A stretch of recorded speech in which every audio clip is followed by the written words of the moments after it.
तू वो बात लिख। जो बात कहते डरते हैं सब, तू वो बात लिख। इतनी अंधेरी थी न कभी रात, लिख। जिनसे कसीदे लिखे थे वो फेंक दे कलम, जिनसे कसीदे लिखे थे वो फेंक दे कलम। फिर खूने दिल से सच्चे कलम की सिफात लिख। जो रोजनामों में कहीं पाती नहीं जगह, जो रोज हर जगह की है वो वारदात लिख।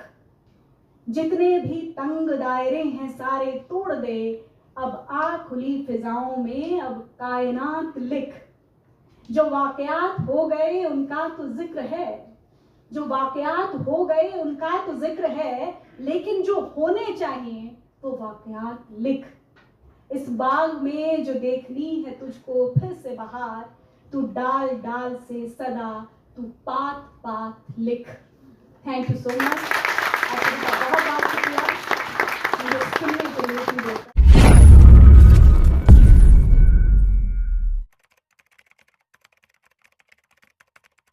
ग्राउंड रिपोर्टिंग हम कब करेंगे? जब हम खबरों को प्रस्तुत कर रहे होते हैं, हमारे साथ बीट से रिपोर्टर्स जुड़ते हैं और वो हमें पूरी जानकारी देते हैं। और वो जो एक हमारे भीतर उस वक्त जिज्ञासा होती है चीज़ों को जानने की, समझने की, वो जिस तरह से हमारे बीट का रिपोर्टर, ग्राउंड का रिपोर्टर प्रेजेंट करता है तो हम बड़े बेफिक्र हो जाते हैं एंकर्स। हमें लगता है आधे घंटे तो स्क्रीन पे अब हम सिर्फ ज्ञान सुनेंगे। वो ज्ञान कहाँ से आता है? वो ग्राउंड से जो रियलिटीज, जो फैक्ट्स आता है, जो एक्यूरेसी आती है, वो निश्चित तौर पर आपके स्क्रीन को भी बेहतर बनाती है। आपको भी एज अ पर्सन बहुत कुछ जानने को, समझने को मिलता है जब आप किसी वाकया को अपने सामने होते हुए देख रहे होते हैं। और इसकी जो इम्पोर्टेंस है उसको आप बेहतर समझ सकते हैं कि जब आप एक स्टूडियो में बैठा न्यूज़ एंकर ये महसूस करना चाहता है कि वो काश ग्राउंड पर होता। कुछ चीज़ें मैंने ग्राउंड पर जाकर कवर भी की, तो वो मेरे लिए भी एक एक्साइटमेंट का विषय था। मेन स्ट्रीम मीडिया में रहते हुए I have covered Ayodhya Deepotsav. You can laugh, आप हंस सकते हैं उस पर, क्योंकि बहुत सारी चीज़ें जो आपके लिए अलग हो सकती हैं वो मेन स्ट्रीम मीडिया उसको अलग चश्मे से देखता है।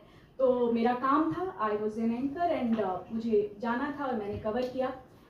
मेरे भीतर अयोध्या दीपोत्सव जिस वक्त चल रहा था तो मैंने देखा कि बड़ा रंगीन दुनिया है, बहुत खूबसूरत दुनिया है, बड़ी अच्छी स्क्रीन लग रही है, बड़ा शानदार विजुअल्स आ रहे हैं। मैं खुद भी उसको उसी रंग में डूबी हुई थी। बट उसके बाद जो नेक्स्ट डे मैंने देखा कि जो दियों में तेल बचा हुआ था, उस तेल को लेकर जब गरीब बच्चे जा रहे थे, उनके हाथों में तेल की, हमारे हरियाणा में डोली बोलते हैं जी, वो थी। और वो बच्चे जब वहाँ से गुजर रहे थे तो actually I was feeling tears in my eyes.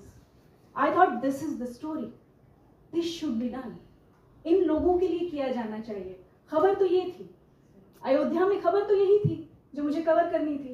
और मैं जो कवर करके आ रही हूँ वो रंग तो वो खूबसूरत दुनिया तो मेन स्ट्रीम मीडिया दिखा ही रहा है ना, कितने दिए जले और कितनी लंबी कतारें थी। उसके बाद उन दियों का क्या हुआ, उन दियों को क्या ट्रीटमेंट दिया गया। गरीब बच्चों के घरों में खाने को तेल नहीं है और वो बच्चे जो है वो उस तेल को इस्तेमाल करेंगे अपने किचन में, अपने रसोई में। ये इस देश की विडंबना है। As a reporter I have felt कि दिस शुड बी डन। वो मेरे भीतर एक आग थी या कहीं एक टीस थी, एक दर्द था जिसने मुझे द चबूतरा एक प्लेटफॉर्म दिया। मेरे मन में एक उसी आग ने एक, मैं कहूँ कि एक प्लेटफॉर्म का उससे जन्म हुआ। द चबूतरा ने मुझे मौका दिया कि मैं पिछले इलेक्शन में लोगों के बीच पहुंची, मैंने ग्राउंड पे वो पीड़ा देखी, मैंने वो स्टोरीज भी कवर की, मैंने पॉलिटिकल एंगल से भी किया, कुछ चीज़ें इमोशनल भी रही, हालांकि वो चली नहीं, क्योंकि लोगों को समस्याएं देखने में आनंद कम आता है और बहस देखने में आनंद ज़्यादा आता है। लेकिन फिर भी मैं कहूँगी कि वो चीज़ें, मेरा तो मन संतुष्ट हुआ। मैं तो चैन से सो पाई कि मैंने कुछ बेहतर किया, या मैं ग्राउंड पे जाके कुछ अच्छा करके लेके आई, कुछ स्टोरी अच्छी जो मेरे जहन के बहुत करीब हैं, मैंने उनको पढ़ाया, मैंने उनको समझा, उन समझने का मुझे मौका द चबूतरा ने दिया। तो इस तरह से द चबूतरा का जन्म हुआ और एक जो मेरे भीतर दर्द था, उस दर्द ने एक मकाम लिया और उस मकाम के जरिए एक नींव रखी गई। अब उस पर इमारत कितनी अच्छी होगी, कितनी बेहतर होगी, ये समय बताएगा, लेकिन हमने उसको कम से कम एक ओरिजिन दिया। और उसी ओरिजिन से, ग्राउंड से, रिपोर्ट से आपकी खबर निकलती है। जिस खबर को ग्राउंड से पहुंचते पहुंचते टीवी की दुनिया तक आते आते उसका स्वरूप कई मायनों में बदल चुका होता है। ग्राउंड पे खबर कुछ और होती है और अब जब आप उसको टीवी के ट्रीटमेंट के साथ देखते हैं तो वो खबर कुछ और होती है। तो ये एक चैलेंज भी है जिस पे हम आगे बात करेंगे। फिलहाल हमारा importance and challenges of ground reporting topic है, तो मैं इसी पर रहूंगी कि क्या इंपॉर्टेंस है। निश्चित तौर पर जिस ऑथेंटिसिटी, जिस विश्वसनीयता के क्राइसिस से इस वक्त हम जूझ रहे हैं, वो जो एक क्राइसिस है उसको भी आप कहीं ना कहीं ग्राउंड रिपोर्टिंग से कवर कर सकते हैं। जब आप सच दिखाते हैं, जब आप फैक्ट्स दिखाते हैं, निश्चित तौर पर लोगों का आपके भीतर यकीन पैदा होता है और वो यकीन आपको एज अ पत्रकार, एज अ जर्नलिस्ट बेहतर बनाता है। आपके भीतर एक विश्वसनीयता लाता है कि आप उस प्लेटफॉर्म के जरिए क्या दिखा रहे हैं, एक्चुअल क्या पिक्चर है जो समाज में घटित हो रही है और आप उसको किस चश्मे से देख रहे हैं। सबका अपना देखने का एक नजरिया है। मैं थोड़ा सा, मेरी इमोशनल अप्रोच ज़्यादा रहती है। कह सकते हैं कि टीवी मीडिया में रहकर बहुत संवेदनहीनता के दौर से गुजरते हुए अगर भीतर संवेदनाएं रहती हैं कहीं ना कहीं, तो अच्छा लगता है कि चलो कम से कम हम कुछ बेहतर कर पा रहे हैं समाज के लिए, सोसाइटी के लिए। तो मेरा जो ह्यूमनिस्टिक एंगल है वो मेरी स्टोरीज में कहीं ना कहीं झलकता है। मैं कोशिश करती हूँ कि कुछ समस्याओं को, कुछ टीयर्स को, जो कि आंसू, तकलीफ, दर्द जो कहीं ना कहीं मीडिया से गायब हो गया है, उसको आप लेकर आएँ, उसको आप दिखा पाएँ।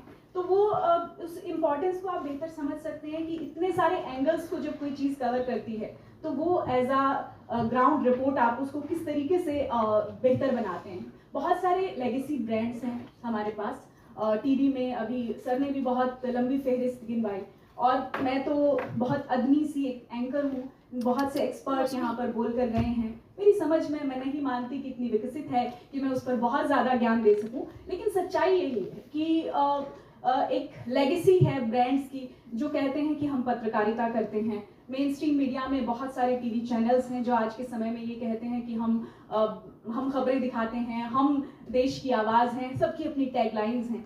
लेकिन इसी बीच जनता की आवाज़ को उठाया जाना, जनता की आवाज़ को लोगों के पब्लिक डोमेन में लेकर आना, ये अभी भी बाकी है। और ग्राउंड रिपोर्ट मुझे लगता है उस चीज़ का काम करती है, उस ऑथेंटिसिटी को बढ़ाती है, उस क्रेडिबिलिटी को बढ़ाती है जिससे मीडिया इस वक्त जूझ रहा है। ये बहुत ही मुश्किल भरा वक्त है मीडिया के लिए।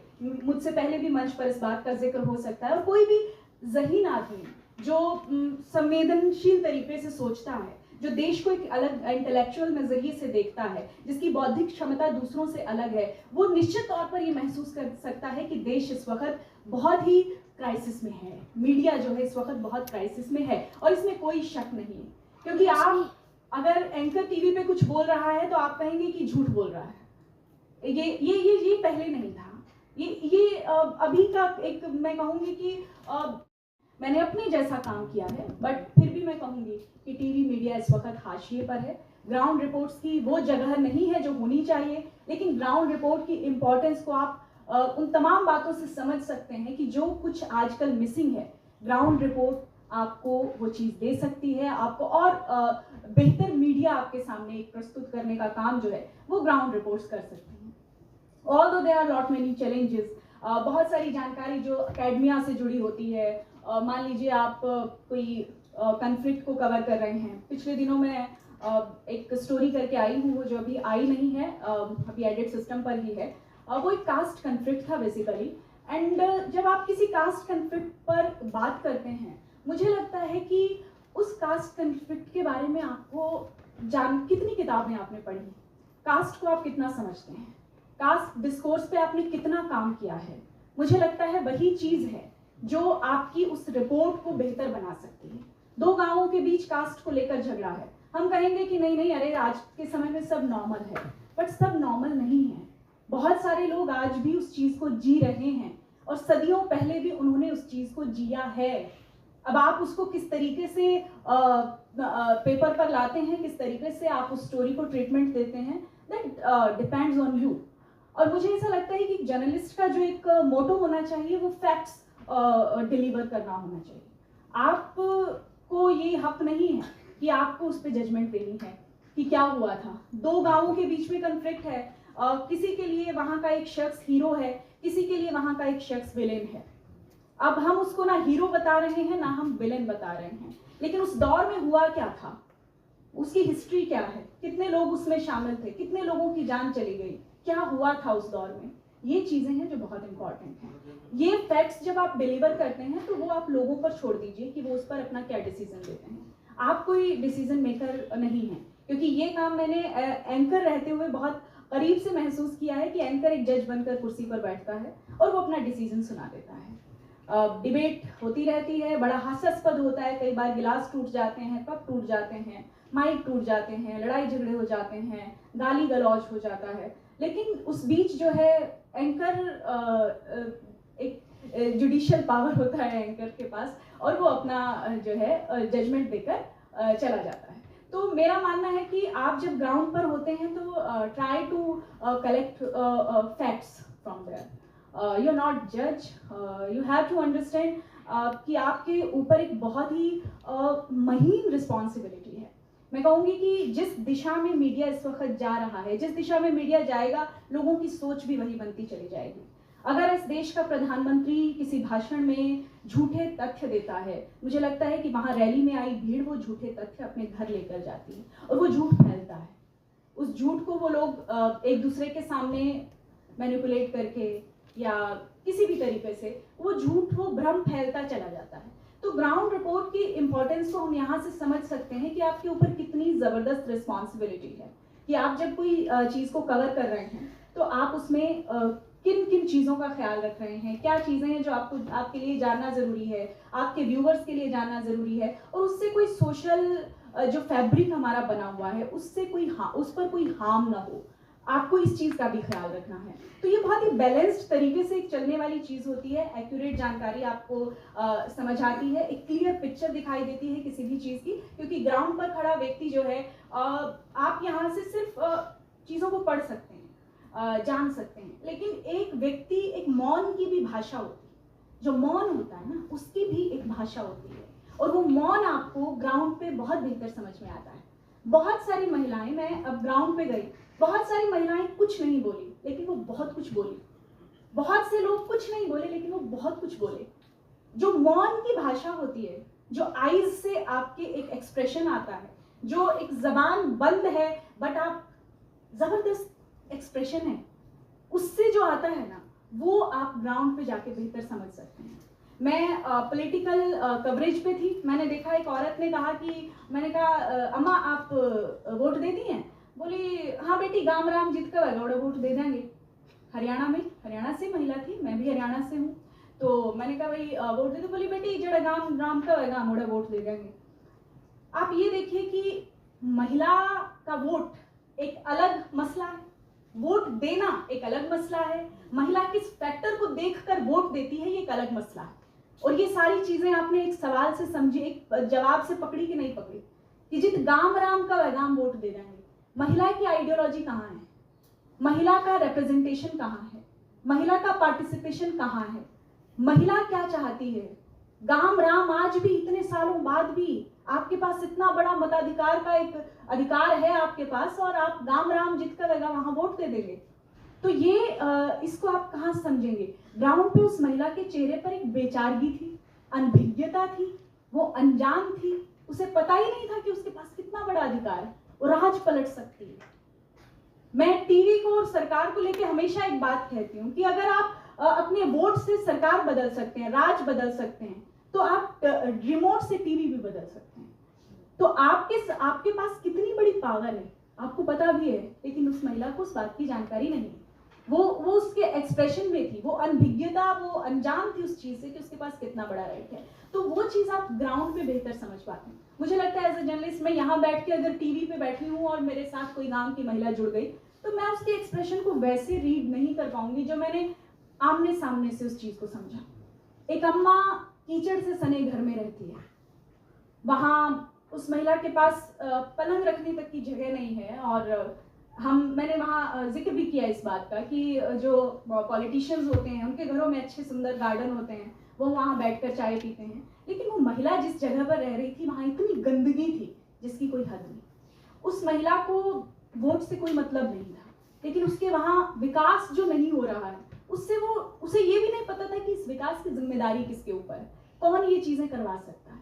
वो अनजान थी उस बात से कि उसके पास क्या क्या राइट्स हैं, वो क्या कर सकती है। और मैंने जब उस घर की सिचुएशन दिखाई, कंडीशन दिखाई, तो उसके बाद उस औरत के चेहरे पे एक शून्य था। उसको मुझसे कोई उम्मीद नहीं थी। She was not expecting anything. She was just saying कि लोग आते हैं, दिखा के चले जाते हैं, क्या होता है इन सब चीज़ों से। वो बेचारगी उस महिला का वो इमोशन, जिसमें उसको बहुत कुछ हुए जाने की उम्मीद है, लेकिन कुछ नहीं होगा इस बात की उम्मीद ज़्यादा है। तो वहाँ आप समझ सकते हैं कि ये एक्सप्रेशन जो है ग्राउंड पे आपके पास जब दिखता है आपको, तो ये डिस्टर्ब करने वाली चीज़ें होती हैं। ये एक्यूरेट पिक्चर, जो एक क्लियर पिक्चर आप समझने की कोशिश करते हो, वो आपको ग्राउंड पे समझ में आती है। सही समय पर आप सही जानकारी दे सकते हैं। आप ग्राउंड में पहुंचेंगे, आपको बहुत सारी चीज़ें तुरंत अपने सामने होते हुए दिखेंगी और आप उसमें उनको बहुत माइन्यूटली ऑब्जर्व कर सकते हैं, समझ सकते हैं। चैलेंजेस भी हैं बहुत सारे। रिमोट एरियाज में आप कब तक पहुंचेंगे, क्योंकि आजकल हर आदमी के पास मोबाइल है और मोबाइल आज सबसे बड़ा जर्नलिस्ट हो चुका है। सबके पास वीडियोस बनाने का कैमरा है। वो तुरंत जो एक तरीके से एक फ्लोटिंग होती है ना वीडियोस की, इमेजेस की, उसमें आप how to trust on the information, this is the big crisis. ये एक बहुत बड़ा प्रश्न है कि आप कैसे जज करेंगे कि कौन सी इंफॉर्मेशन सही है, कौन सी चीज एक्यूरेट है। ये वीडियो सबसे पहले दिखाने के चक्कर में कितने सारे टीवी मीडिया गलत विजुअल्स दिखाते हैं, कितने सारे प्रिंट पे तो हालांकि मुझे नो डाउट ज़्यादा भरोसा है। मैं टीवी के कंपैरिजन में मुझे आज भी लगता है कि प्रिंट जो है वो अपना ज़्यादा बेहतर रोल अदा कर रहा है। आपको अगर तथ्य की उम्मीद है तो आपको टीवी से ज़्यादा प्रिंट उसमें मदद करेगा। तो आप देखिए ना कितना बड़ा क्राइसिस है कि एकदम से आपके पास इतनी सारी इमेजेस, वीडियोस आ गई। क्राइसिस नहीं कहूँगी, अपॉर्चुनिटी भी है क्योंकि तुरंत मिल गई, लेकिन हाउ टू ट्रस्ट, उस पर आप भरोसा कैसे करेंगे। सबसे पहले हमने दिखाई ये तस्वीर, मैंने भी किया है, मैं भी टीवी एंकर रही हूँ, मैंने भी बोला है ये चीज़ कि सबसे पहले देखिए, आप इस स्क्रीन पे देखिए ये तस्वीरें। आई एम लिटरली सेइंग कि इज दिस ट्रू और not, I really don't know. मुझे नहीं पता कि ये तथ्यात्मक चीज़ें जा रही हैं कि नहीं जा रही हैं, बट टीवी इस बात का दावा कर रहा है कि वो सबसे पहले दिखा रहा है। तो वो सबसे पहले दिखाने के चक्कर में बहुत सारी फेक इन्फॉर्मेशन आ जाती हैं। कई बार आपको लगता है कि बहुत सारी पुरानी वीडियोस जो हैं वो फिर से घूम फिर के आप तक आ जाती हैं। फिर बाद में पता चलता है कि अरे तो उस दौरान की वीडियो थी, ये इस इंसिडेंट से जुड़ी हुई वीडियो थी ही नहीं। तो दिस इज़ वेरी इंपॉर्टेंट कि आप जो है अपना फैक्ट चेक करके कोई बात जब कहते हैं तो this is very need of the hour. Accuracy आती है, फेथ डेवलप होता है क्योंकि सटीक जानकारी आपको ग्राउंड देता है। ऑब्जेक्टिव है, जो एक स्ट्रॉन्ग रियलिटी टेस्टिंग जो होती है, मुझे लगता है वो आप ग्राउंड पे ज़्यादा बेहतर समझ पाते हैं। दिस इज़ वेरी इंपॉर्टेंट क्योंकि चीज़ें आपके सामने पल पल बदल रही होती हैं और वो कई बार इतनी तेज़ी से बदलती हैं। एक इंसान अगर मान लीजिए मुझे कोई कश्मीर में असाइनमेंट मिला है, मैं कश्मीर तक पहुंचूंगी तो उस असाइनमेंट की तस्वीर बदल चुकी हो, वो तस्वीरें वो नहीं होंगी जो मैं जब घर से निकल रही हूँ तो वो तस्वीर दिख रही है मुझे। तो ये भी एक बहुत इंपॉर्टेंट बात है कि आपकी जो जिम्मेदारी है, अब जब आप प्राइमरी सोर्स होते हैं किसी भी चीज़ का, तो वो आपकी जिम्मेदारी और ज़्यादा बड़ी होती है। अब अगर मैंने कोई कन्फ्लिक्ट ऐसा चूज कर लिया, कास्ट कन्फ्लिक्ट पे अभी मैं एक स्टोरी करके आई, मुझे नेट पे बहुत कुछ नहीं मिला उसके रिगार्डिंग, गूगल पे मुझे बहुत जानकारी नहीं मिली, तो I was excited to do that because मुझे ऐसा लगा कि मैं इसका प्राइमरी सोर्स हूँ। बट उस प्राइमरी सोर्स के साथ कितनी बड़ी जिम्मेदारी आती है आपको पता भी है कि कल को अगर कोई इस चीज़ को ओपन करता है तो मैं ही सबसे पहले दिखूंगी। अगर मैंने कुछ गलत बोल दिया तो लोग मुझ पे ही उंगली उठाएंगे कि आपने ये तथ्य यहाँ गलत दे दिया, ये चीज़ आपने यहाँ गलत बता दी। तो जो एक जहन में, दिमाग में एक तस्वीर चलती है ना, एक साथ साथ जो प्रश्नों का एक अंबार चलता है, वो आपको समझने की ज़रूरत है कि वो this is very important that आप ग्राउंड पे जा रहे हैं, आप कोई स्टोरी कवर कर रहे हैं, लेकिन आप जहन में ये ज़रूर रखिए कि आप उसकी इम्पॉर्टेंस क्या है, क्योंकि आप उसका प्राइमरी सोर्स भी हो सकते हैं। और जब आप प्राइमरी सोर्स होते हैं तो एक्साइटमेंट से ज़्यादा मुझे ऐसा लगता है ये अकाउंटेबिलिटी है, ये जवाबदेही की बात भी है। अगर आप कुछ भी गलत बोलते हैं तो ये चीज़ जो है वो आपके लिए बहुत ज़्यादा कल को नुकसानदायक भी हो सकती है। बुद्धिज्म में भी कॉन्सेप्ट है कि seeing things as they are. तो मुझे ऐसा लगता है कि ग्राउंड रिपोर्टर को समझना चाहिए कि चीज़ें जैसी घट रही हैं, जैसे दिख रही हैं, वही वास्तव में चीज़ें हैं। मंटो ने भी कहा है ना कि अगर समाज नंगा है तो मुझे उसको नंगा कहने में कोई गुरेज नहीं है। तो मुझे लगता है कि ये अगर नंगाई है कहीं और गलत हो रहा है, कहीं कोई प्रताड़ित हो रहा है, कहीं उत्पीड़न हो रहा है, कहीं चीज़ें गलत हैं, तो आपको अगर वो दिख रही हैं गलत होते हुए तो उन पर विश्वास कीजिए। उसके लिए you need not any kind of permission to ask anybody that I should do this, I should cover this story और नॉट। मुझे ऐसा लगता है आपको इस चीज़ को समझना चाहिए क्योंकि आपके सामने वो चीज़ घट रही है। तो ग्राउंड रिपोर्टिंग मुझे ऐसा लगता है this is very important nowadays. जो पत्रकारिता में खोया हुआ विश्वास है वो कहीं ना कहीं लौट कर आता है उसके ज़रिए, ग्राउंड रिपोर्ट के ज़रिए, और उसको रीगेन करने की कोशिश होती है। आपकी अंडरस्टैंडिंग डीपर होती है किसी भी विषय को लेकर, चीज़ों को आप बेहतर समझते हैं, आप सोर्सेज तलाशते हैं, क्योंकि जब आप एक नई स्टोरी करने के लिए जाते हैं तो आप उसके बारे में रिसर्च करेंगे, पढ़ेंगे, लिखेंगे, 4 किताबें देखेंगे, 4 डॉक्यूमेंट्स देखेंगे, कोई पुराने न्यूज़पेपर खंगालेंगे। उससे आपकी जो एक अंडरस्टैंडिंग है किसी भी आपके असाइनमेंट के प्रति, मुझे ऐसा लगता है वो स्ट्रांग होती है। और उसके साथ साथ बहुत सारी चीज़ों को आपको एक समझने का एक जो मल्टी डायमेंशन होता है ना, वो समझ में आता है। आप गए हो एक ग्राउंड रिपोर्ट करने के लिए सिर्फ एक राजनीतिक रैली कवर करने के लिए भी जा रहे हैं, लेकिन उस राजनीतिक रैली के भी कई रंग हैं। कहीं पे लोग हैं जो 500 रुपए में उस रैली में आए हुए हैं, कई लोग हैं जो सच में चाहते हैं कि ये नेता हमारा फला रिश्तेदार है, इसको हम इसलिए बनाएंगे, ये हमारे गांव का है, हम इसको इसलिए बनाएंगे, ये हमारी जाति का है इसलिए हम इसको बनाएंगे, ये हमारे गोत्र का है तो हम इसको बनाएंगे। तो ये आप ये देखिए ना कि एक रैली में जो आपको सिर्फ एक रैली दिख रही है एक नेता की, उस रैली में जब आप लोगों से बातचीत करेंगे तो कितने सारे एस्पेक्ट्स आते हैं, कितनी सारी स्टोरीज हैं जो आती हैं। वो अलग बात है कि आपका असाइनमेंट क्या चलाना चाहता है, वो आपके असाइनमेंट पे डिपेंड करता है। आपका चैनल किस आइडियोलॉजी का है वो उसी तरीके से उसको ग्रैब कर लेता है, और जो आपको लगता है कि हाँ मुझे ये चीज़ इस तरीके से मेरे हिस्से में फिट आ रही है तो वो उसको उसी हिस्से में चलाते हैं। लेकिन मुझे ऐसा लगता है कि ग्राउंड जो है वो आपको बेटर बनाता है बहुत सारी चीज़ों में। एक चीज़ को सोचने के जो अनेकानेक तरीके हैं वो आपको ग्राउंड से निकल कर आते हैं। इलेक्शन कवरेज का मैं जिक्र कर ही चुकी हूँ कि किस तरीके से एक सूचना अलग अलग तरीके से अंडरस्टैंडिंग लेवल पर आपके सामने आती है, और आप चीज़ों को, जो चीज़ें अनसेड हैं, जो अनएक्सप्लेन्ड हैं, जो अंडर कवर हैं, आप उसको समझ पाते हैं। और वो बहुत इंपॉर्टेंट है किसी भी रिपोर्ट में, क्योंकि आप उसको होते हुए, घटित होते हुए अपनी आइज़ के सामने देख रहे हैं। बहुत सारे चैलेंजेस हैं। मुझे ऐसा लगता है कि जब मैं इस पे सोचने लगी और मैं एज अ जर्नलिस्ट जब ग्राउंड पे गई तो अथाह चैलेंजेस हैं, जेंडर के अपने चैलेंजेस हैं। लड़की हूँ मैं, सबसे पहले मैं उसी पे बात करूँगी। जब मैं ग्राउंड पे गई तो वो मेरे लिए भी बड़ी मुश्किल थी।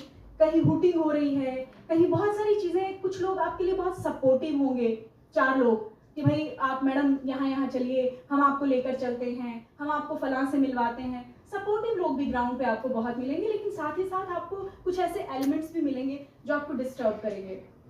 वो मेल फीमेल में मैं उस चीज़ को नहीं बांटूंगी, क्योंकि जेंडर का एक अलग डिस्कोर्स है, उस पर कभी अलग चर्चा होगी, क्योंकि वो एक मुझे लगता है बहुत डीप विषय है जिस पर बात की जानी चाहिए। तो इसमें बहुत ज़्यादा जेंडर को ना लेकर मैं चाहूँगी कि हम एक ऐसे कैनवास में चीज़ों को देखें जो एक तरीके से दोनों ही मेल फीमेल के लिए सिमिलर दिखती हैं। तो दिस इज़ द चैलेंज कि आप जब जा रहे हैं ट्रू फैक्ट्स को कवर करने के लिए, और वहाँ आपको 4 लोग बिकाऊ पत्रकार भी कह सकते हैं। आप रैंडम यूनिट उठा रहे हैं। मेरे पास मेल्स आई, मेरा तो 2 महीने पुराना प्लेटफॉर्म है, कोई बहुत ज़्यादा रीच नहीं है अभी, बट स्टिल मैं कहूँगी कि उस जगह पर भी लोग मुझे मेल कर रहे हैं कि ये बिकाऊ पत्रकार है, ये पैसे देकर पत्रकारिता कर रही है। मैं जब भिवानी के एक गांव का मैं आपको एग्जांपल दूंगी, तो शाम में मैं थी, एंड तो शाम वॉज चौधरी बंसीलाल का एरिया है, अपने आप में राजनीतिक रूप से काफ़ी इंपॉर्टेंट इलाका है। तो जब मैं वहाँ पर गई तो मुझे कुछ लोग दिखे वहाँ। My father was with me, because मेरे पिता ने मतलब 20 साल तक पत्रकारिता की है, तो उनका एक पत्रकारिता का अनुभव है, मुझे हर जगह काम आता रहता है। तो कुछ ऐसी चुनिंदा जगहों पर जहाँ मुझे लगता है मेरी समझ को और बेहतर होने की ज़रूरत है, मैं अपने पिता को अपने साथ ले जाती हूँ। अगर छुट्टी होती है तो वो चले जाते हैं। तो हम लोग भिवानी के तोशाम इलाके में थे, और वहाँ मैंने देखा कि हमें एंटर करते ही कुछ लोग मिले। हमें नहीं पता था वो किस पार्टी के हैं, कौन लोग हैं। उन्होंने अपनी ओपिनियन देना शुरू किया, हमने कैमरा ऑन किया और हमने उनकी ओपिनियन अपने कैमरा में रिकॉर्ड की। उसके बाद उन लोगों ने हमें फॉलो करना शुरू किया। हम जहाँ जहाँ जा रहे थे वो लोग हमें फॉलो कर रहे थे। 4 लोग बैठ के अगर अपनी बात कह रहे हैं, वो भी अपनी बात बीच में कह रहे थे। हम उन लोगों को नहीं जानते कि वो लोग कौन हैं, हमारा उनसे कोई संपर्क नहीं है, बट लोग नीचे लिख रहे हैं 4 मिनट 5 सेकंड पर फिक्स्ड है। 5 मिनट 15 सेकंड पे फिक्स्ड है। Me and my father was not able to understand what's going on. We don't know these people. हमें तो पता ही नहीं है कौन है, लेकिन लोगों का अपना चश्मा है। आपको उस नजरिए से भी देख सकते हैं कि ये तो यहाँ एक फला आदमी को कवर करने के लिए आए थे, फला आदमी के ने पैसा दिया होगा और ये लोग उसको कवर करने के लिए आए। तो आपके ऊपर ये प्रश्न चिन्ह कभी भी लग सकता है कि आप बायस्ड हैं, आप और बायस्ड की परिभाषा अपनी अपनी है, बहुत अच्छी परिभाषा सर ने अभी दी है, और बायस्ड होना चाहिए, सबको होना चाहिए अपने नजरिए से। लेकिन मुझे ऐसा लगता है कि वो एक नेगेटिविटी जो है वो एक व्यूअर की आपके पास आती है जब आप ग्राउंड पे होते हैं, बिकॉज एक ट्रस्ट फैक्टर जो है ना वो बहुत कमजोर हो गया है। अब आज के समय में अगर आप जाते हैं ग्राउंड पे तो पहले लोग आपके प्लेटफॉर्म को पूरा उसका रिसर्च करेंगे कि आप क्या दिखाते हैं अपने प्लेटफॉर्म पे, आप फला आदमी के लोग तो नहीं हैं, आप फला पार्टी से तो नहीं हैं, क्योंकि सर ने भी जैसे कहा कि व्यूअर बहुत स्मार्ट है आपका, he knows each and everything, वो सारी चीज़ों पे रिसर्च करके फिर आपको अपना रिएक्शन देगा। और अगर उसमें आप बानगी भी देख सकते हैं, किसान आंदोलन में कितने सारे एंकर्स को वापस भेज दिया गया। तो ऐसे बहुत सारे प्रोटेस्ट होते हैं, जंतर मंतर पे अभी खिलाड़ियों का आंदोलन हुआ, वहां पर एक पर्टिकुलर मीडिया की एंट्री नहीं थी, क्योंकि लोगों को लगता है कि ये हमारे हक की बात नहीं करते, ये हमारे जैसी बात नहीं करते, या हमारा इनका आइडियोलॉजी डिफरेंस बहुत ज़बरदस्त है। तो ये आपको ये चीज़ फेस करनी पड़ेगी। मुझे लगता है कि this is the big challenge. जो आप जाते हैं तो आपको उस नज़रिए से देखें, कोई आपको अपनी ओपिनियन जो है वो एक्यूरेट तरीके से दे या नहीं दे, ये उस पर निर्भर करता है।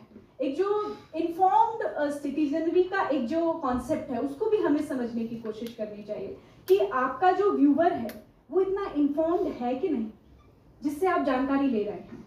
आप इन्फॉर्म्ड हैं, आपको पता है कि क्या हुआ था, आप उसकी ओपिनियन तो ले रहे हैं इतने सालों के बाद, लेकिन क्या वो उस वाकया को बेहतर समझता है, क्या वो उस वक्त की चीज़ों को आज से रिलेट कर पाता है, क्या उसके पास वो स्टैटिस्टिक्स हैं, क्या उसके पास वो डीप अंडरस्टैंडिंग है कि वो आप जो पूछना चाह रहे हैं क्या वो आपको वो जवाब दे सकता है। तो ये भी एक बहुत बड़ा चैलेंज है कि आप जब ग्राउंड पे जाएंगे तो आप किसी के सामने माइक लगाकर जब आप पूछना शुरू करेंगे तो क्या वो आपको एक्यूरेट इन्फॉर्मेशन दे पाएगा या नहीं दे पाएगा, ये भी आपको खुद से समझना होगा और उसके बारे में आंकड़े और रिसर्च जो है वो आपको निकालना होगा। क्योंकि सालों पहले हुई किसी घटना को, 30-40 साल पहले हुई किसी घटना को, मुझे नहीं लगता कि उस दौर के जो लोग होते हैं वो तो बेहतर बता पाते हैं, लेकिन उसके बाद तक साल दर साल उसकी तस्वीर बदलती चली जाती है। और जब आप उस घटना को रिपोर्ट करते हैं तो वो रिपोर्ट कितनी फिर फैक्चुअल होती है ये समझना भी इम्पॉर्टेंट है, क्योंकि उसमें आपने कितने जर्नल्स को कोट किया है, कितनी किताबें पढ़ी हैं,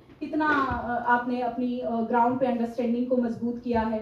तो ये चीज़ें जो हैं वो बहुत इंपॉर्टेंट हैं और एक बड़ा चैलेंज भी है कि क्या वो इन्फॉर्म्ड पीपल हैं जिनसे आप ये उम्मीद कर सकें कि वो आपको बेहतर जानकारी देंगे, सटीक जानकारी देंगे। और ग्राउंड पे जो पब्लिक ओपिनियन है वो निश्चित तौर पर बहुत ज़्यादा इंपॉर्टेंट होती है।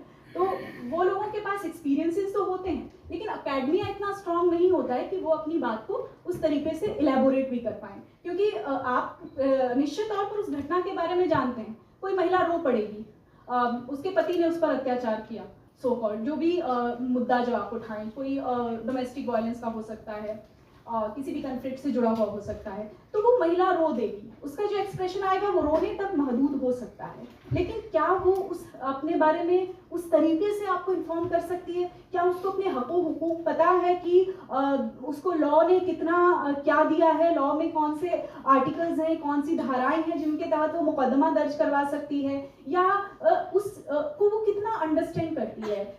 एक महिला जो है वो दहेज के लिए प्रताड़ित की जा रही है, बट शी वांट कि उसकी बेटी की शादी जल्द से जल्द हो, वो बेटी पैरों पर बेशक खड़ी ना हो लेकिन उसकी शादी जल्द से जल्द होनी चाहिए। मुझे ऐसा लगता है कि अगर वो लेडी इन्फॉर्म्ड सिटीजन है तो वो ये समझेगी कि मुझे अपनी बच्ची को पहले अपने पैरों पर खड़ा करना है, मैं अगर प्रताड़ित हुई तो मेरी बच्ची प्रताड़ित ना हो, वो इस चीज़ को पहले सोचेगी। तो ग्राउंड पे ऐसे बहुत कम लोग आपको मिलेंगे जो उस तरीके से इन्फॉर्म्ड होंगे, जिन्हें पता होगा कि आज अगर मैं कोई वो बात निकलेगी तो फिर दूर तलक जाएगी। तो बहुत सारी चीज़ें जो है वो बात निकलती है तो फिर दूर तक जाती है, वो कितनी दूर तक जाती है, उसका उस बीच क्या असर होता है, वो सारी चीज़ें क्या आपको वो लोग मिल पाते हैं जिन्हें पता होता है कि हम जो बात कह रहे हैं उसका अल्टीमेटली क्या रिजल्ट रहने वाला है। आपने क्या सैंपल साइज लिया है, बहुत इंपॉर्टेंट है। कितने लोगों से आपने बात की। कई बार क्या होता है कि वक्त कम होता है तो हम बाहर से किसी ग्राउंड रिपोर्टिंग में कवर करके आ गए, हम अंदर नहीं घुसे, हमें पता नहीं कि ये इलाका फला आदमी का है, ये फला जाति के लोग यहाँ रहते हैं और उस जाति के लोगों में उन लोगों का ज़्यादा प्रभाव है, इस पार्टी का ज़्यादा प्रभाव है। कई बार हम केवल उस एक इलाके को कवर करके आ जाते हैं। तो आप ये समझिए कि आपने जो यूनिट उठाई, जो सैंपल साइज उठाया, जो मेथडोलॉजी आपने इस्तेमाल करी, वो कितनी एक्यूरेट है। ग्राउंड पे दिस इज वेरी इंपॉर्टेंट कि आप जो डेटा उठा रहे हैं, जो सैंपल साइज उठा रहे हैं, दैट इज वेरी इंपॉर्टेंट कि वो आपका कितना जो है एक्यूरेट है। तो ये एक्यूरेसी ग्राउंड पे बहुत इंपॉर्टेंट है। कई बार बहुत टाइम कंज्यूमिंग भी होता है, एनर्जी कंज्यूमिंग होता है कि आप जा रहे हैं लेकिन आपके हाथ में कुछ नहीं आया, आप ग्राउंड पे गए, लोगों ने बात करने से मना कर दिया। तो ये ग्राउंड रिपोर्ट के अपने चैलेंजेस होते हैं। कई बार आप बहुत लंबा ट्रैवल करके जाते हैं, बहुत वक्त तक सोचते जाते हैं कि लोगों से आज हम इस इशू पे बात करेंगे, इस मुद्दे पर बात करेंगे, बट क्या वो लोग इंटरेस्टेड हैं? They want to hear you, they want to take questions, they want to answer, that depends on ground. तो ये बहुत ज़रूरी है कि आप उस चीज़ को जो है दिमाग में अपना मेंटली प्रिपेयर होके जाएं कि कई बार जो है ऐसा भी हो सकता है। एग्जिस्टिंग लिटरेचर जो है आपका किसी भी मुद्दे पर कई बार अवेलेबल नहीं होता है, वो रिसर्च अवेलेबल नहीं होता है किसी इशू को लेकर। जो एग्जिस्टिंग लिटरेचर आपके पास है ही नहीं, then how you will come to know कि इस मुद्दे पे मुझे कैसे इलेबोरेट करना है, क्योंकि आपके पास कोई सोर्स नहीं है उससे रिलेटेड। आपके पास कोई अखबार नहीं, कोई पत्र नहीं अखबार की जो आपको बता सके, कोई ऐसा सॉलिड आदमी नहीं जिसके पास उसको लेकर बहुत बढ़िया ज्ञान हो, वो जो हमें बेहतर बता सके। तो ग्राउंड पे ये एक बहुत बड़ा चैलेंज होता है कि कई बार जो है आपको वो लोग नहीं मिलते, ऐसे पब्लिक में जो है जो आप टारगेट करके जाते हैं वो चीज़ें आपको कई बार नहीं मिलती हैं। तो ये एक ग्राउंड रिपोर्ट का बड़ा चैलेंज होता है। कुछ मिस्टीरियस एलिमेंट भी होते हैं ग्राउंड पे जो एक मिस्ट्री क्रिएट कर देंगे। अब देखिए ना, अब हरियाणा के सारे एग्जिट पोल्स फेल हो गए, वो क्या था? That is an failure of ground reporting, क्योंकि हमने वो सैंपल साइज लिया ही नहीं, हमें पता ही नहीं था कि ग्राउंड पे क्या हो रहा है, हम उस टारगेट को समझ ही नहीं पाए। उससे रिलेटेड मेरी सुमित भाई से बात हुई और उन्होंने बहुत अच्छी बात कही कि जब हम ग्राउंड पे गए तो हमने कुछ लोगों से बात की, जो लोग गांव देहात में बैठे होते हैं चौपालों में। वो एक देखिए, चौपालें संपन्न लोगों के घरों में होती हैं। अब मैं हमेशा कहती हूँ कि अगर पगड़ी हरियाणा का कल्चर है तो गमछा भी हरियाणा का कल्चर है। पगड़ी पे तो बहुत बात होती है लेकिन गमछे पर बात नहीं होती। संस्कृति तो दोनों ही है हमारी, तो उसमें भी हम बहुत सिलेक्टिव माइंडसेट के लोग हैं। हमें लगता है कि जो एक संपन्नता दिखती है ना, वही है बस जो कुछ है। तो हमने कुछ ऐसे लोगों से बात की जो लोग बाहर बैठे हैं, हुक्का पीने वाले लोग हैं, या जिनके घर में पैसा बहुत है, they need not to work and they are like sitting and gossiping about elections. तो उन लोगों से हमने बात की। लेकिन जब आप अंदर जाते हैं, अंदर जाकर आप लोगों के बीच में जब जाएंगे तो आपको तस्वीर कुछ अलग दिखाई देगी। तो ये ग्राउंड पे बहुत इंपॉर्टेंट है कि आप किस तरीके का डेटा उठा रहे हैं, किन लोगों से आप बात कर रहे हैं। This is very important. किसी भी कन्फ्लिक्ट को समझने के लिए, किसी भी कम्युनल विषय को समझने के लिए आपकी अंडरस्टैंडिंग कैसे डेवलप हो, आपके पास रिलेटेड रिसोर्सेज हैं कि नहीं है, दिस इज़ वेरी इंपॉर्टेंट। कई बार क्या होता है कि आप कवर करना चाहते हैं, मैं दिल्ली में बैठ के मुंबई से कोई स्टोरी कवर करना चाहती हूँ, बट कई बार रिसोर्सेज का एक अपना चैलेंज होता है सबके सामने कि आप जाएंगे तो आप रहेंगे कहाँ, मॉनिटरी भी चीज़ें हैं, बहुत सारी चीज़ें। जब तक आप इस्टेब्लिश नहीं होते हैं और तब तक बहुत सारी चीज़ें आपके जहन में चलती रहती हैं कि आप कैसे मैनेज करेंगे। तो ये भी ग्राउंड रिपोर्ट का अपना एक चैलेंज है, क्योंकि यू हैव टू ट्रैवल, आपको जाना पड़ेगा एक जगह से दूसरी जगह पर, आपको बहुत सारे आपके कन्विंस के चार्जेस रहेंगे। तो ये आप जैसे जो लोग हैं जो हम लोग काम कर रहे हैं, जो नया काम होता है, उसमें ये अपने आप में जो है वो बहुत बड़ा चैलेंज है, क्योंकि एक टाइमली आप चीज़ों को गैदर कर पाते हैं कि इन्फॉर्मेशन को नहीं कर पाते हैं। दिस इज बिग चैलेंज, क्योंकि क्राउड जो होता है ना वो हमेशा स्पिरिट से चलता है। ये आपको समझने की कोशिश करनी चाहिए कि क्राउड हमेशा जो है वो स्पिरिट से चलेगा। उसकी जो टेक्निकल अंडरस्टैंडिंग होती है ना, उसको उसकी ज़रूरत कम दिखती है। तो उन लोगों को जिनके बीच आप ग्राउंड में पर जा रहे हैं, क्या वो टेक्निकली उतने इक्विप्ड हैं? क्या वो कैमरा को, माइक को, उसकी पावर को क्या वो बेहतर समझ रहे हैं? दिस इज वेरी इंपॉर्टेंट कि वो जो टेक्निकल किसी भी चीज़ का एस्पेक्ट होता है वो एक लैक कर जाता है जब आप ग्राउंड पे जाते हैं। मोरल करेज नहीं होता है लोगों के पास सेंसिटिव इश्यूज को लेके। They speak less. मैंने देखा है कि लोग नहीं बोल पाते।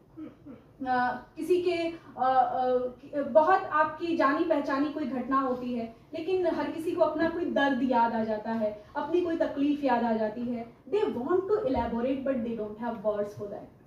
सो ये जो एक चीज़ है ये भी मैंने ग्राउंड पर फील की है।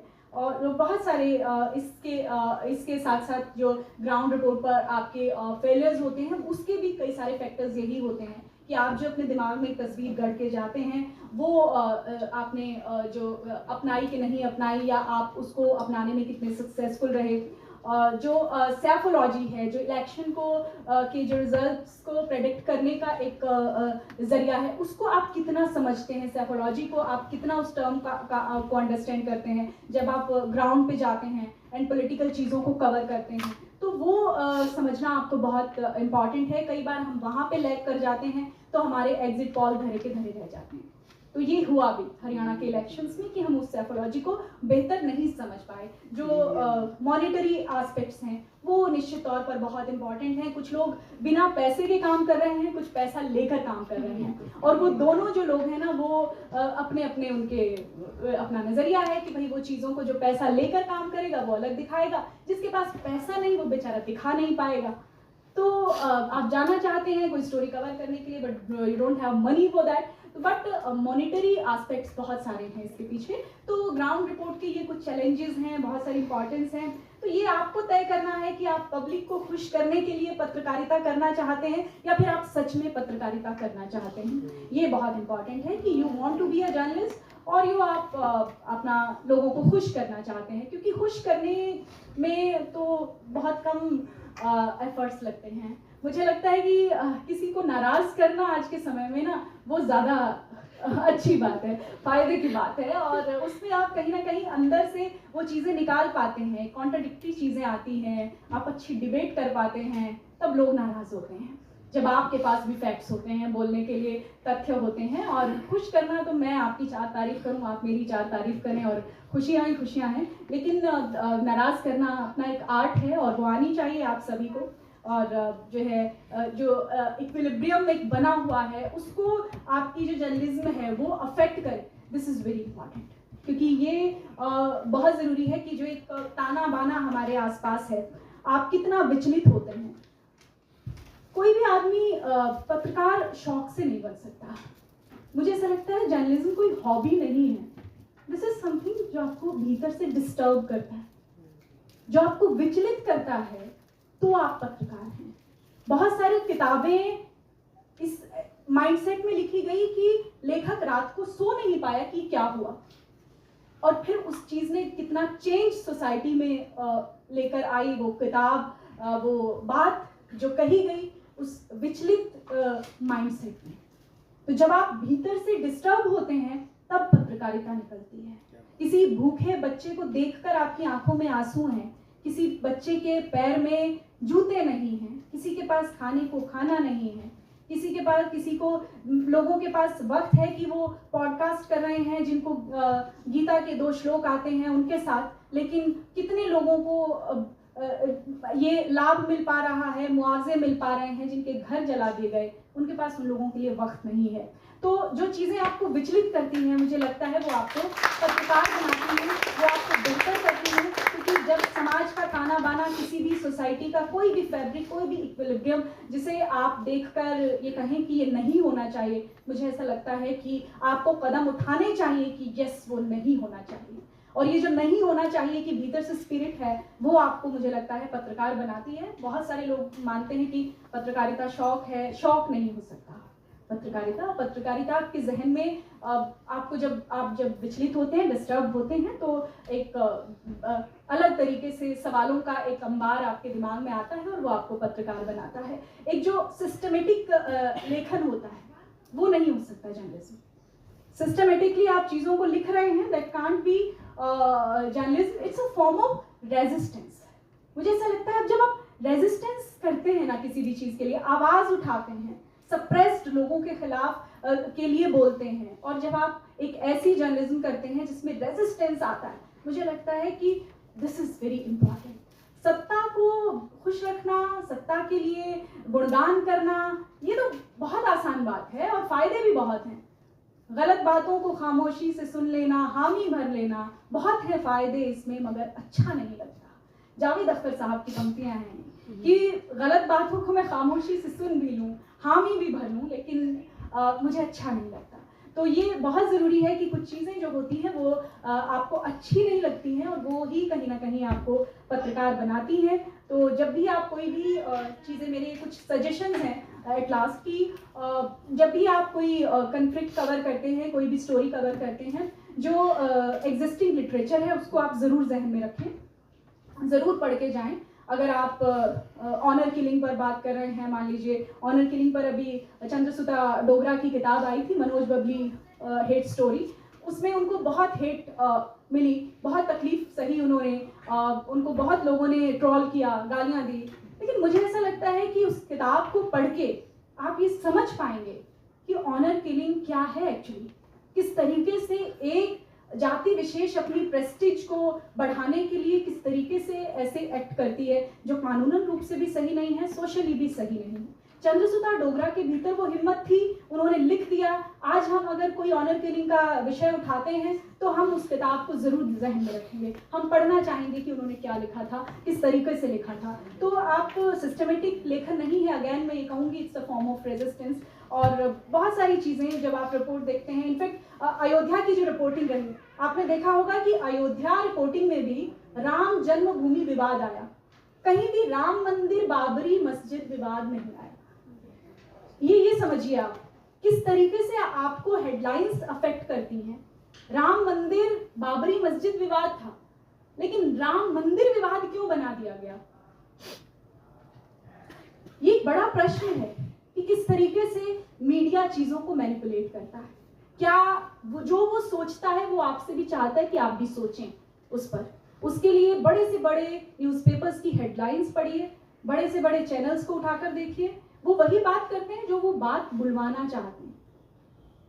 जो उनके जहन में एक आइडियोलॉजी चलती है, माइंडसेट चलता है, वो आपसे भी यही चाहते हैं कि आप वैसे ही सोचें।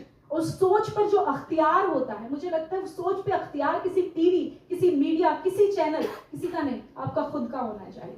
और वो खुद का तभी होगा जब आप उस विषय को गहनता से, गहराई से, तथ्यों के साथ समझते हैं, तो आप बेहतर, मुझे लगता है कि उस चीज़ की अंडरस्टैंडिंग डेवलप कर पाएंगे। And you need not to listen anybody regarding that. वो आपका अपना एक माइंडसेट उसको लेकर बनेगा, और वो बहुत ज़रूरी है बनना। बहुत सारी चीज़ें हैं जिनका हम फॉलो अप नहीं करते। ग्राउंड रिपोर्टिंग में फॉलो अप को बहुत जहन में रखें। जब आप जाते हैं ग्राउंड पर, तो आप समझिए कि आप जो स्टोरी कवर करके आए उसका इम्पैक्ट क्या हुआ। फॉलो अप्स आपको प्राउड करने का मौका भी देते हैं कई बार, और फॉलो अप्स आपको दोबारा उस विषय पर सोचने का मौका भी देते हैं कि अगर मैंने ये बात आज इस तरीके से कही और इसने कोई इम्पैक्ट नहीं डाला, तो मैं इसको दोबारा कैसे प्रेजेंट कर सकता हूँ या कर सकती हूँ। उस ग्राउंड रिपोर्ट से अगर किसी के घर में खुशी आ गई, अगर किसी का मुद्दा सॉल्व हो गया, तो आप प्राउड भी करेंगे अपने ऊपर कि आपने अगर वो किया तो देखिए उसका एक असर हुआ। और मुझे ऐसा लगता है असर होता है अच्छी चीज़ों का। लोगों को आदत नहीं अभी है असर करने की या करवाने की, और वो आपके ऊपर एक बहुत रिस्पॉन्सिबिलिटी है। आप दूर दराज से आए हैं, अलग अलग जगहों से इसीलिए आए हैं क्योंकि आप कुछ बेहतर करना चाहते हैं, आप सीखना चाहते हैं, आप सीखने सिखाने के इस क्रम में हिस्सा बने हैं। ये मैं फिर से आप सबको बधाई देती हूँ, और जावेद साहब की कुछ पंक्तियों के साथ मैं अपने सेशन को एंड करती हूँ। मेरी बहुत पसंदीदा ये पंक्तियाँ हैं। जो बात कहते डरते हैं सब, तू वो बात लिख। जो बात कहते डरते हैं सब, तू वो बात लिख। इतनी अंधेरी थी न कभी रात, लिख। जिनसे कसीदे लिखे थे वो फेंक दे कलम, जिनसे कसीदे लिखे थे वो फेंक दे कलम। फिर खूने दिल से सच्चे कलम की सिफात लिख। जो रोजनामों में कहीं पाती नहीं जगह, जो रोज हर जगह की है वो वारदात लिख। जितने भी तंग दायरे हैं सारे तोड़ दे, अब आ खुली फिजाओं में अब कायनात लिख। जो वाकयात हो गए उनका तो जिक्र है, जो वाकयात हो गए उनका तो जिक्र है, लेकिन जो होने चाहिए वो वाकयात लिख। इस बाग में जो देखनी है तुझको फिर से बहार, तू डाल डाल से सदा तू पात पात लिख। Thank you so much. आपका बहुत बहुत शुक्रिया मुझे सुनने के लिए।